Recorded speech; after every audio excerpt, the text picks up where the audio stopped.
Welcome to Pharma Quality Academy. If you like the content, subscribe the channel and press the bell icon to get regular updates. UV visible spectroscopy is a powerful analytical technique relies on the interaction of ultraviolet and visible light with matter, specifically molecule. यहाँ पे क्या होता है कि ultraviolet और visible light होती है, वो मैटर के मोलिक्यूल्स के साथ या मैटर में जो इलेक्ट्रॉन्स है उसके साथ में इंटरेक्ट होती है, और ये जो इलेक्ट्रॉन्स होते हैं वो इस लाइट को एब्जॉर्ब करते हैं और वो लोअर एनर्जी लेवल से हायर एनर्जी लेवल पे उनका ट्रांजिशन होता है। जब इलेक्ट्रॉन्स जो है वो लोअर एनर्जी लेवल से हायर एनर्जी लेवल पर ट्रांजिट होते हैं तो वो लाइट को एब्जॉर्ब करते हैं। तो उन्होंने जितनी लाइट एब्जॉर्ब की वो एब्जॉर्ब हो गई, बाकी की जो लाइट है जो उसमें से ट्रांजिट हुई सॉल्यूशन में से वो डिटेक्टर के द्वारा डिटेक्ट की जाती है। ठीक है। सिमिलरली जब ये इलेक्ट्रॉन फिर से एनर्जी को रिलीज करते हैं तो ये हाई एनर्जी लेवल से लोअर एनर्जी लेवल पे ट्रांजिट होते हैं। जैसे कि आप हम यहाँ पे एग्जांपल के लिए देख रहे हैं कि यहाँ पे एक हाई वोल्टेज लाइट है। ठीक है। इसमें से जो लाइट इमिट हो रही है वो इस इलेक्ट्रॉन्स के, ये जो सॉल्यूशन है उसके इलेक्ट्रॉन्स पे, सॉल्यूशंस पे पड़ रही है। तो इसमें जो इलेक्ट्रॉन्स होंगे वो क्या करेंगे, N1 पे इनका जो लोअर एनर्जी लेवल पे यहाँ पे ये अवेलेबल है। जैसे ही उन्होंने लाइट के सोर्स को एब्जॉर्प्शन किया, लाइट के सोर्स को मतलब लाइट, ये जो लाइट के सोर्स से उनको जैसे ही एनर्जी मिली तो वो लोअर एनर्जी लेवल से हायर एनर्जी लेवल पे शिफ्ट हुए, और वो शिफ्ट होने के दौरान उन्होंने लाइट में से जो एनर्जी है उसको एब्जॉर्ब किया। ओके। सिमिलरली जब ये इलेक्ट्रॉन्स फिर से इस एनर्जी को रिलीज करते हैं तो ये हाई एनर्जी लेवल से लोअर एनर्जी लेवल पे शिफ्ट होते हैं। तो पहले अपन ने देखा कि N1 जो लोअर एनर्जी लेवल था वहां से ये लाइट को या मतलब एनर्जी को एब्जॉर्ब करके N3 पे पहुंचे जो कि हाई एनर्जी लेवल है। हाई एनर्जी लेवल से जब वो फिर से लोअर एनर्जी लेवल पे पहुंचे तो उन्होंने फिर से एक पर्टिकुलर लाइट की एनर्जी को रिलीज किया। ये जो एनर्जी रिलीज होती है वो ट्रांसमिट होकर डिटेक्टर तक पहुंचती है, और डिटेक्टर उसको मेजर करता है कि कितनी एनर्जी जो है लाइट की वो एब्जॉर्ब हुई और कितनी उसमें से ट्रांसमिट हो गई। एब्जॉर्बेंस का मतलब क्या होता है कि जो लाइट की एनर्जी को सॉल्यूशन ने एब्जॉर्ब कर लिया, मतलब अंदर अपने अंदर समा लिया, और ट्रांजिट मतलब जो लाइट की एनर्जी को इलेक्ट्रॉन्स ने या सॉल्यूशन ने एब्जॉर्ब नहीं किया और बाकी लाइट की जो एनर्जी है वो एज इट इज जो है वो डिटेक्टर तक पहुंच गई, जो अनएब्जॉर्ब थी वो कहलाती है ट्रांसमिटेड लाइट। ओके। तो यहाँ पे क्या हो रहा है कि जब लाइट का सोर्स किसी सॉल्यूशन पे पड़ता है तो उसमें मौजूद इलेक्ट्रॉन्स क्या करते हैं, उस लाइट के सोर्स से जो एनर्जी को एब्जॉर्ब करके हायर एनर्जी लेवल पे ट्रांजिट होते हैं, और वही इलेक्ट्रॉन्स जब फिर से उस एनर्जी को रिलीज करते हैं तो वो लोअर एनर्जी लेवल पे ट्रांजिट हो जाते हैं। ओके। और ये जो एनर्जी का डिफरेंस है कि लाइट जो इमिट हुई थी वो एनर्जी कितनी थी, और वहाँ से सॉल्यूशन में से गुजरने के बाद कितनी लाइट की एनर्जी बची, उसके बीच का जो डिफरेंस है उसको डिटेक्टर के द्वारा डिटेक्ट किया जाता है, और उससे पता चलता है कि सॉल्यूशन का कॉन्सेंट्रेशन कितना है, उसका एब्जॉर्बेंस कितना है। ओके। जितना ज़्यादा एब्जॉर्बेंस है वो सॉल्यूशन इतना ज़्यादा कॉन्सेंट्रेटेड है, जितना एब्जॉर्बेंस कम है वो सॉल्यूशन उतना ही कम कॉन्सेंट्रेशन, उसका कॉन्सेंट्रेशन उतना ही कम है। अभी हम यहाँ पे एक चीज़ देखेंगे कि हर एक सॉल्यूशन या हर एक मॉलिक्यूल की प्रॉपर्टी अलग अलग होती है। कुछ मॉलिक्यूल्स जो रहते हैं उनको उनको उनको लोअर एनर्जी लेवल से हायर एनर्जी लेवल पे ट्रांजिट करने के लिए ज़्यादा एनर्जी की ज़रूरत होती है। ओके। कुछ मॉलिक्यूल्स जो रहते हैं उन्हें कम एनर्जी की ज़रूरत होती है। तो अलग अलग प्रॉपर्टी होती है, वो प्रॉपर्टी पहले से आइडेंटिफाइड होती है और इसी के हिसाब से मेथड्स जो है वो बनाई जाती है। ओके।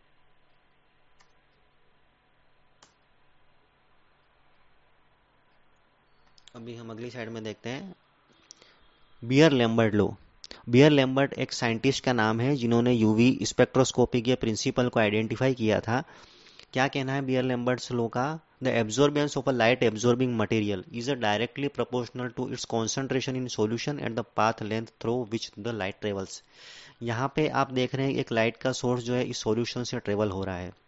यहाँ पे ये लाइट का सोर्स जो है, ये जो लाइट है वो इस सॉल्यूशन के द्वारा कितनी एब्जॉर्ब होगी, वो किस चीज़ पे डिपेंड करता है, पहला तो उसकी पाथ लेंथ पे कि ये जो सॉल्यूशन जो है उसकी पाथ लेंथ कितनी है। वो जो लाइट जब पास हो रही है वो यहाँ से शुरू हुई और यहाँ तक वो उसमें से पास होती रही। ठीक है। उसके बाद यहाँ पे कोई मीडियम नहीं है तो वो फ्रीली पास होगी, यहाँ पे कोई एब्जॉर्बेंस नहीं हो रहा है। मतलब यहाँ से लाइट की एनर्जी का एब्जॉर्ब होना शुरू हुआ और यहाँ तक वो एब्जॉर्ब होती रही, इसको हम बोलते हैं पाथ लेंथ। ठीक है, तो पाथ लेंथ जितनी लंबी होगी उतना ही सॉल्यूशन का एब्जॉर्बेंस ज़्यादा, लाइट एब्जॉर्प्शन ज़्यादा होगा, और सॉल्यूशन का कॉन्सेंट्रेशन जितना ज़्यादा होगा उतना ही उस इलेक्ट्रॉन्स को एनर्जी ज़्यादा चाहिएगी, उसमें अवेलेबल इलेक्ट्रॉन्स को, तो उस लाइट का वहाँ पे भी हाई एनर्जी एब्जॉर्ब होगी। ओके, तो absorbance is directly proportional to concentration and absorbance. मतलब उस सॉल्यूशन का कॉन्सेंट्रेशन जितना ज़्यादा होगा और उस सॉल्यूशन की पाथ लेंथ जितनी ज़्यादा होगी उतना ही एब्जॉर्बेंस ज़्यादा होगा, और ट्रांसमिटेंस कम होगा। यहाँ पे जो लाइट सोर्स जो है जब इस सॉल्यूशन से पास हो रहा है, तो जितनी लाइट इस सॉल्यूशन के द्वारा रोक ली गई उसको हम बोलते हैं एब्जॉर्ब्ड लाइट्स, और जो बची हुई लाइट जो है वो यहाँ पे एब्जॉर्ब नहीं हो पाई और आगे पास होके निकल गई, उसको उसको हम बोलते हैं ट्रांसमिटेड लाइट्स।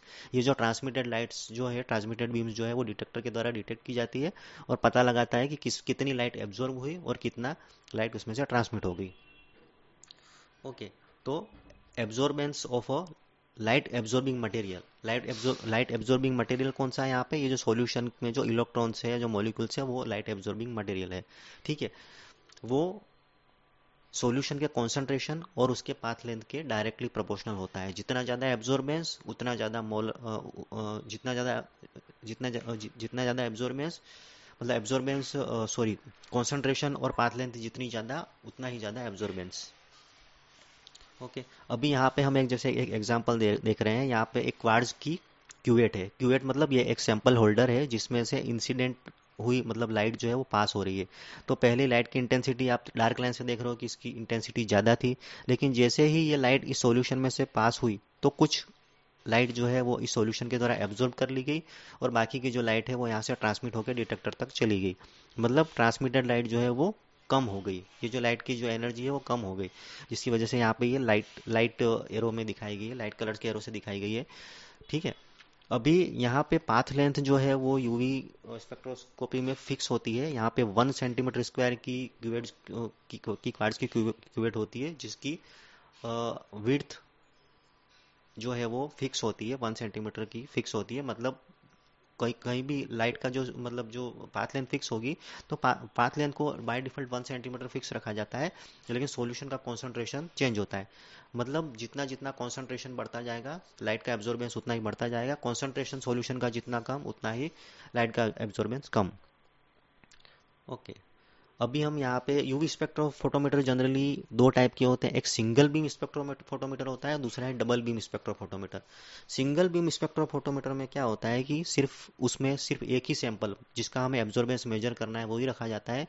लेकिन डबल बीम स्पेक्ट्रोफोटोमीटर में क्या होता है कि रेफरेंस, मतलब स्टैंडर्ड जो होता है उससे कंपेरिजन किया जाता है।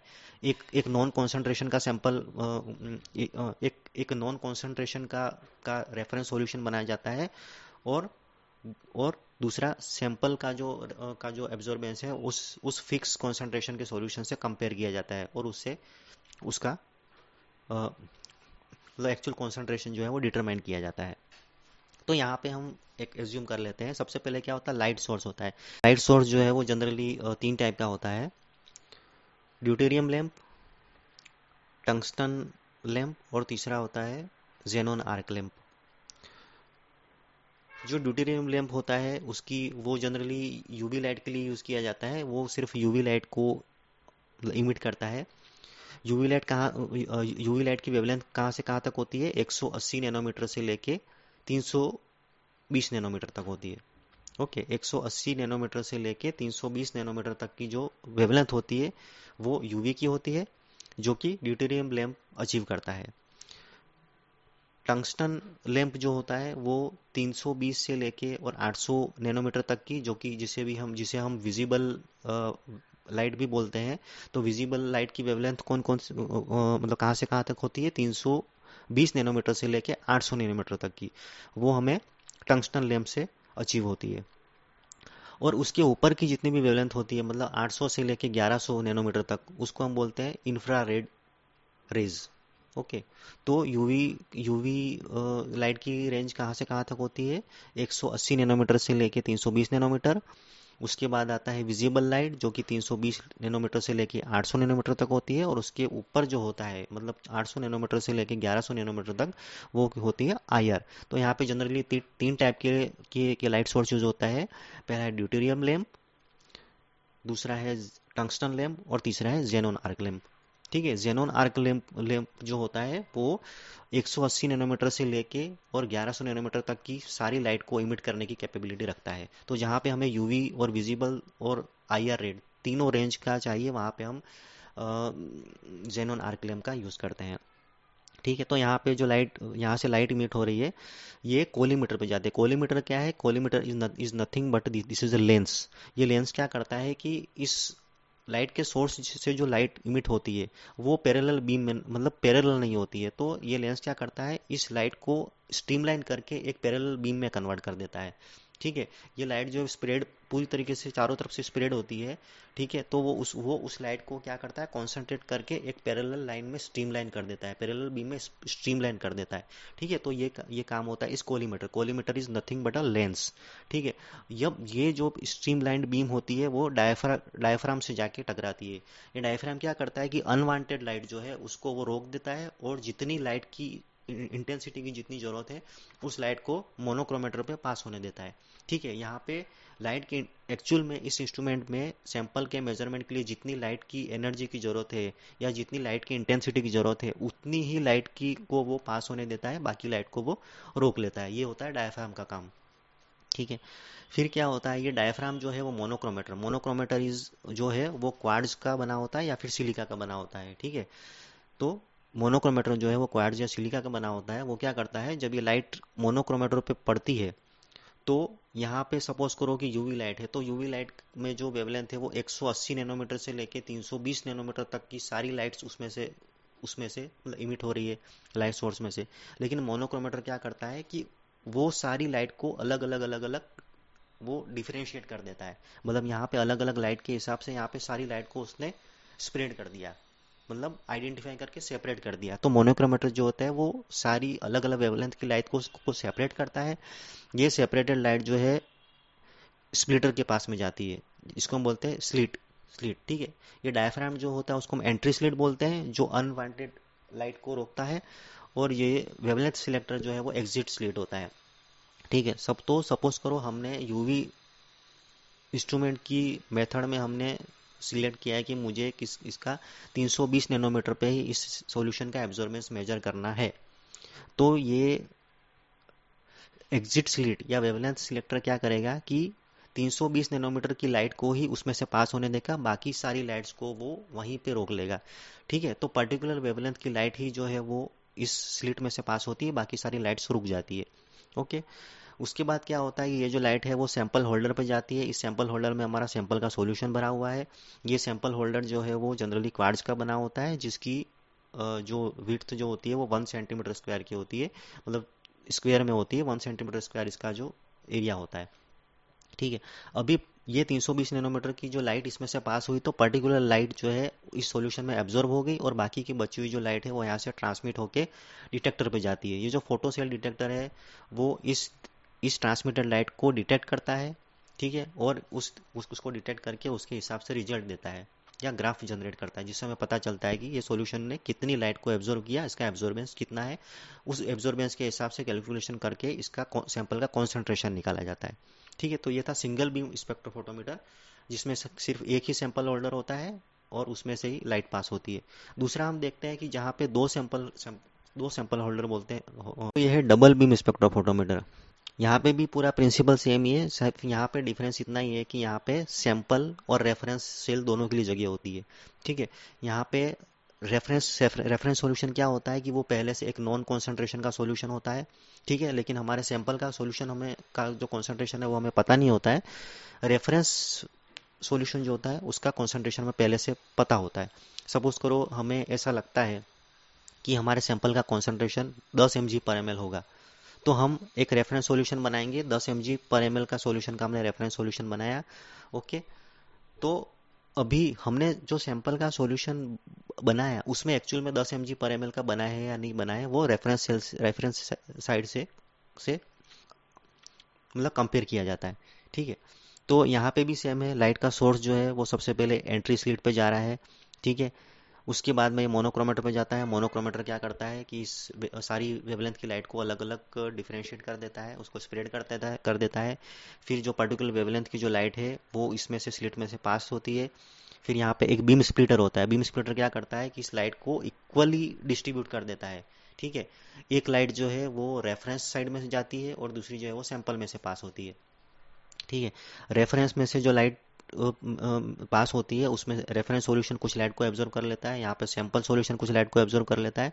और रेफरेंस सॉल्यूशन में से जो लाइट ट्रांसमिट होती है और सैंपल सॉल्यूशन में से जो लाइट ट्रांसमिट होती है वो दोनों डिटेक्टर के द्वारा डिटेक्ट की जाती है और उसके हिसाब से यहाँ पे एक चार्ट बनता है। तो यहाँ पे चार्ट बन रहा है, यहाँ पे दो चार्ट होते हैं, एक सैंपल का चार्ट होता है और दूसरा एक रेफरेंस सॉल्यूशन का चार्ट होता है। अगर रेफरेंस सॉल्यूशन का चार्ट सैंपल सॉल्यूशन के चार्ट से मैच करता है तो समझ लीजिए कि हमारा जो सैंपल है वो रेफरेंस से मैच हो रहा है। ओके। तो ये हुई यूवी स्पेक्ट्रोफोटोमीटर की का प्रिंसिपल ऑपरेशन, ठीक है। हम अगले चैप्टर में इसके बारे में और डिटेल से जानेंगे, जैसे कि कौन कौन से तरह के डिटेक्टर यहाँ पे यूज़ होते हैं। ओके।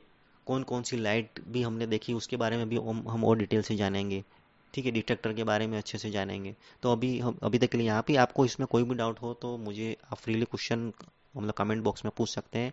मुझे आप रिक्वेस्ट भी कर सकते हैं कि आपको किस पे वीडियो चाहिए, मैं उस पर अगला वीडियो भी बनाऊंगा।